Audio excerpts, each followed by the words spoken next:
Week 15, Monday Night Football. We have another doubleheader here. So I got 3 player props, courtesy of the Lions over at Splash Sports. Be sure to sign up for Splash using promo code ROTO10. Once you play $100 in QuickPicks, you'll get another additional $50. So great way to get that bankroll building. Onto the plays. Pick number 1, Michael Mayer over 15.5 receiving yards. Mayer's been pretty quiet all year long, but last week finally arrived in a big way. Saw season high in snaps, routes, targets, catches, and receiving yards.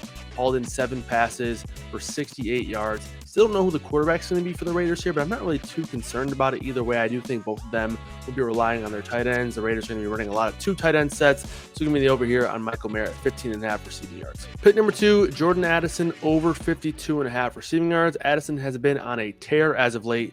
Cleared this number in 4 straight games while going over 130 yards in 2 of his last 3 games, including a matchup against this same Bears team a couple weeks ago when he went for 162 yards, 9 targets in that game, 8 catches. The Bears clearly made a concerted effort to try to lock down Justin Jefferson. While that's always going to be hard to do, I do think we see more looks here for Jordan Addison with that sort of scheme for the Bears. Final pick number 3, DeAndre Swift over 12.5 receiving yards. I love this spot for Swift. I'm honestly kind of confused by this low number here. Swift is averaging over 24.5 receiving yards per game this season. It's also a really good spot. Bears 7-point underdogs, which should force them into passing situations early and often against this Vikings team who, stops the run pretty well.